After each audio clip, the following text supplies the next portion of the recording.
now we present the great Dewayne Heck for our special. That sounds a whole lot like Houdini. Heck, Houdini, and almost do it again. Come, Landon. Uh-oh.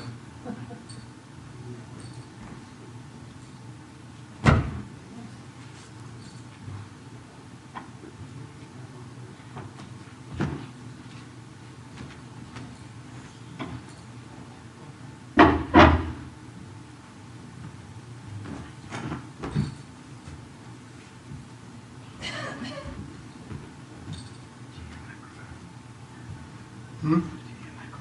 Sure.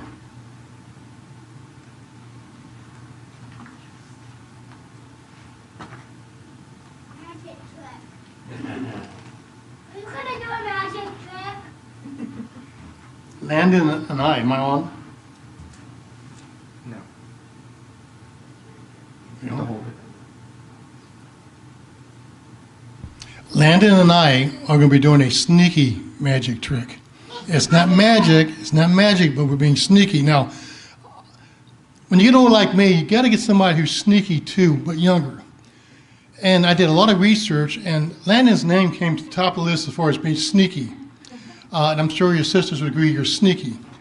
So I'm going to do some reading to prep the lesson today.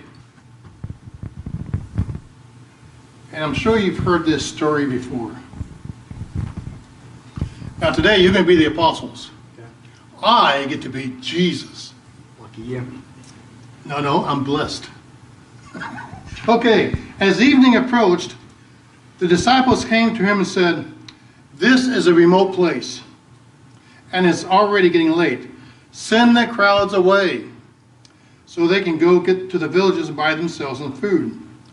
So your first mistake, Landon, is you told Jesus what to do. Yeah. So just to let you know, you told Jesus what to do.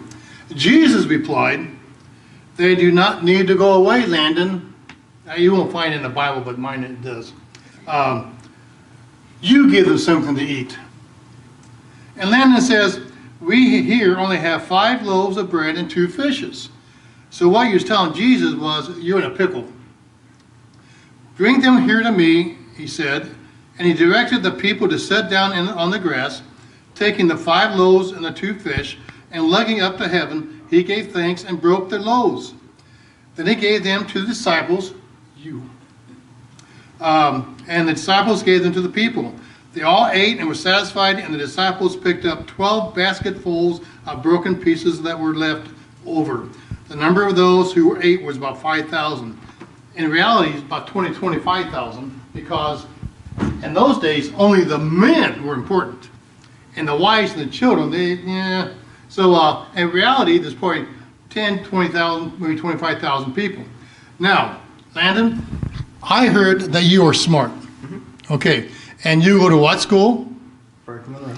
And Franklin Monroe teaches you to think outside the box, right? Sure. So I'm going to give you an opportunity to think outside the box. So you think you're skillful, right? Mm-hmm. You're athletic. Yeah. And you can do things most people can't do. Just say yes. Yes. All right. Now, I couldn't find 5 loaves of bread. I found 1. So right now we have maybe 30, 40, less than 100 people here. I want you to make me 100 loaves of bread. So start making loaves of bread. What? You said you're smart. And you're a disciple. 1 loaf. Well, wait a minute. How can you make a sandwich out of this piece of... That's not a loaf, that's a crumb. Just a really small bit. So what you're telling me, you can't do it. Yeah. Okay, well, there you go. That's his first chance to impress me. Here's the second. Let's put this down here. Do you know why you couldn't do this? What? You was loafing around. Okay, now, can you count? Yes. Ellie, can you count? Yes. How many is this? 1. How many is this? 1. Okay. Now what Jesus had to do was to multiply his 5 loaves and 2 fishes. Now, I brought the loaf, but the fish never made it out of the air fryer, so no fish. So we got we've got that. And what I want to do, now you get a hold of this. And what we need to do, Ellie, how many crosses do you see down here? Look down here. Did you see any crosses? No. Okay. Okay, so what we want to do is multiply those crosses so we have more than one, like Jesus multiplied the bread and fish. So we take this, and put this over this. Now you guys got to help. When I say 1, 2, 3, yell bang. And the reason I'm doing that, I'm going to show you what the Big Bang Theory is all about. So when I say 1, 2, 3, you got to yell bang or this won't work. So make sure it's covered. Okay, 1, 2, 3, bang. Bang.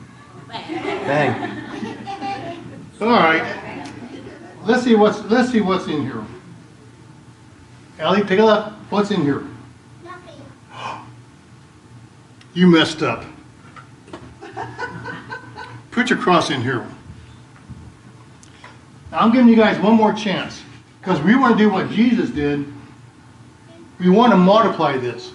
So we started with one cross. So we've got to have at least 2 crosses to multiply, right? So, guys, you left me down last time. Okay? 1, 2, 3. Bang. I'm impressed. So, let's open this up. And how many do you have? Did Landon let us down? I didn't. What do we have here? Okay. 1. Well, you count them, Landon. How many do we have here? 5. So I took 1 cross, and now we have 5 crosses. Romans, I think it's 10:17. I may be wrong, but I know it's the New Testament. I know it's Romans. Said faith comes from hearing. I know what you're doing. You're Look, another one fell out. Would you like this, Ellie? There's another one down there. I dropped another one? Behind you. Behind your foot. Well, these are like rabbits. Now, Ellie, come up here. This came from the what do you call it, beam down at Fletcher Paul when we did some remodeling. Now, the church was built about 1870s. Some make this about 130 years old, give or take. But you think about it, the tree that we cut, or not we, somebody else, had to be, what, 75 years old? So this wood cross is over 200 years old. Do you think your mom and dad was born back in the 1800s? How about your grandma and grandpa? Were they born 1800s? Maybe? Maybe? No. All right.